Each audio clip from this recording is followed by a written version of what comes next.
Allahumma salli ala Sayyidina Muhammad. Sebab itu kita sendiri malam ni, kalau nak tahu kita nikmat banyak, istidraj ke tidak, mudah saja. Kata para ulama, kalau mu nak tahu nikmat yang ada itu adalah nikmat istidraj, cuba tengok beberapa perkara.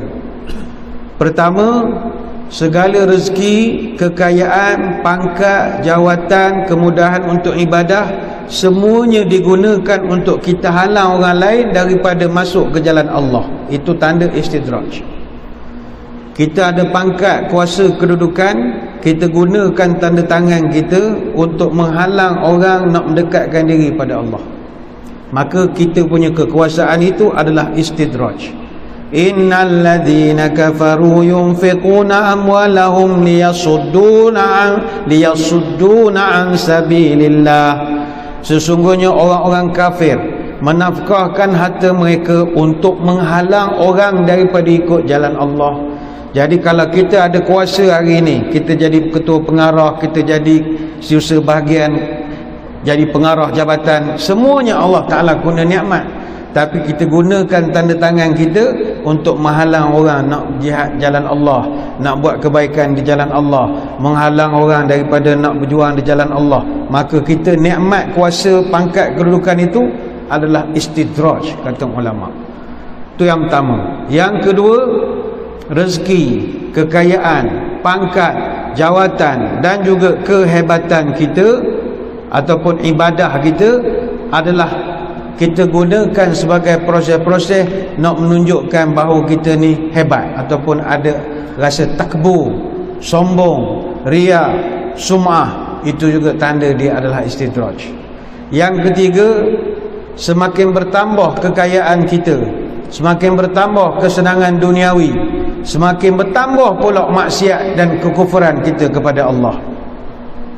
Ada orang kata, saya ni ustaz nampak je macam ni, nampak je macam tak semayang apa semua, nampak je tak pakai tudung apa semua, tapi saya dalam kereta pasang Quran, saya dalam kereta pasang Quran, saya berniaga buka kedai pasang Quran. Walaupun kedai dia jual benda-benda yang tak ada lah beri sangat nampak islamiknya, pasang Quran dia. Ada setengah sesi minyak pasang Quran, sesi minyak pasang Quran. Jangan main masjid tak pasang Quran begitu. Pasang Quran, kedai pasang Quran, restoran saya pasang Quran, rumah saya pasang Quran. Janganlah kita mengatakan bahawa disebabkan kita pasang Quran, kita orang baik. Kalau awak mengaji Quran, itu orang baik. Pasang Quran itu bagus, bukan kata tak bagus, tapi jangan jadikan itu kesombongan. Saya nampak macam begini, tapi saya dengar Quran dalam kereta. Saya nampak macam begini, rumah saya pasang Quran pada pagi sampai tengah hari, rumah pasang Quran. Jangan cakap begitu. Bagaimana kita boleh mengukur baik buruk seseorang itu dengan dia mendengar Quran?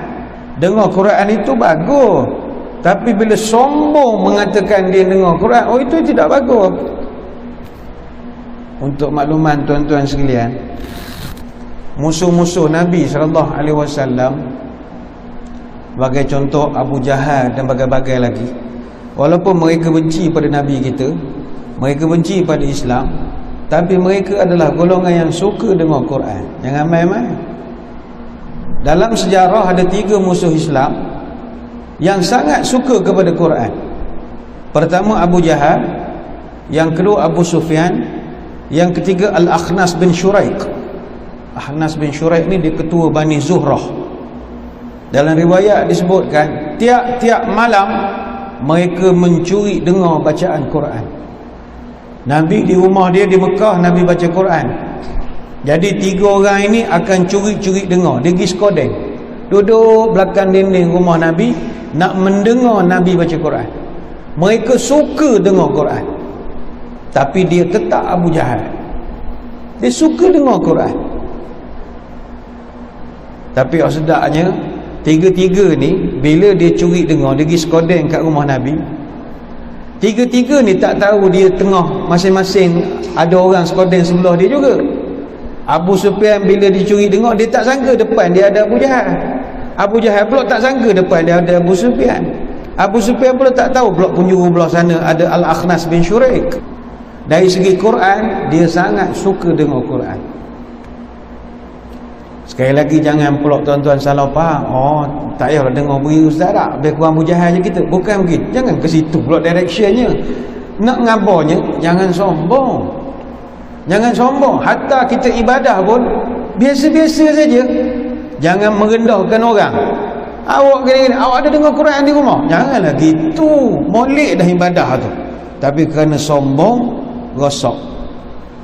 Sebab itu orang yang istidraj ini, kita boleh katakanlah hampir 90% daripada kalangan mereka orang sombong. Orang sombong. Dia ada segala nikmat, kebesaran, kedudukan, pangkat, gerik jawatan yang bagus, ada pengajian yang bagus, PhD-nya, masters dan bagai-bagai, ataupun dia dapat kerak pergi ke Mekah tiap-tiap tahun 3-4 kali macam-macam, maka terdetik dalam hati itu ada rasa lebih hebat pada orang, maka istidrajlah itu. Hati-hatilah. Kita ambil contoh Firaun. Firaun ni tuan-tuan, Allah Ta'ala kurnia kepada dia segala kemewahan dan kekuasaan. Betapa hebatnya Firaun ni, lebih hebat daripada kita. Apa dia? Firaun ni tak pernah sakit. Tak pernah sakit. Bayangkanlah kita umur sekarang ni sakit je. Duduk sila setengah jam pun kali tukar dah kepala lutut. Lepas serban, orang serban kepala, kita serban kaki. Banyak sakit. Darah tak mengalir molek. Tukar sana, tukar sini. Yang ketandai berapa orang dah, 2-3 tak boleh tahan lama. Banyak penyakit. Tapi Firaun tak pernah sakit. Dan dia pula megah sangat dengan tak sakit dia itu. Maka kemegahan, kesombongannya itu menjadikan itu adalah istidraj kepada dia. Sampai Allah sebut dalam Quran surah Yunus ayat 83, wa inna fir'auna la'alim fil ardi, dan sesungguhnya Firaun itu memang sebenar-benarnya orang hak buat macam-macam sewenang-wenang di muka bumi. Surah Yunus ayat 58, ayat 83. Dalam ayat yang lain Allah Ta'ala sebut innahu kana aliyan minal musrifin. Firaun ini orang yang sombong dan sangat melampaui batas. Surah Ad-Dukhan ayat 31. Maka balik kepada tadi, apa juga nikmat yang kita buat, jangan sombong, jangan belagak. Dalam hidup jangan suka belagak, jangan jadi manusia bongkok, cakap bohong, suka belagak, kepada yang lemah bentak membentak. Bersua lawan berair pesak, rakyat sengsara negeri pun rosak. Dijadikan tua maruah tercampak, dijadikan induk maruah makan anak, dijadikan tiang tidak akan tegak, negara binasa rakyat akan kemak. Jangan sombong. Justru hadirin hadirat sekalian, apa juga nikmat yang sedang kita kecapi sekarang, termasuklah nikmat ibadat, jangan kita sangka dia adalah nikmat. Kadang-kadang ia adalah ujian untuk kita, dan dia menjadi istidraj kalau kita sombong dengan percakapan kita. Kita berharap apa juga percakapan kita jangan sampai menyebabkan kemurkaan Allah. Yang berjaya buat umrah 3 kali 4 kali setahun, teruskanlah. Jangan sampai merendah-rendahkan orang lain tak pergi ke Mekah. You pakai tudung sampai dada, you ada pergi ke Mekah. Jangan gitu, ayat tak berapa manis. Baik itu ada seorang penyair menyebut, idza ra'aita syakhsan wa fawqa ma'il bahri yasirun qad yatiru wa lam yaqif ala hududin fa inna mustadri bid'i syar'i. Kalau engkau dapat melihat seorang yang boleh terbang ataupun berjalan di atas lautan, padahal dia tidak mentaati pun undang-undang syariat, maka ketahuilah innahu mustadrajun bid'in, dia adalah ahli bid'ah yang sedang dimanjakan. Hati-hatilah. Moga-moga apa yang kita bahaskan ini memberi manfaat kepada kita bersama.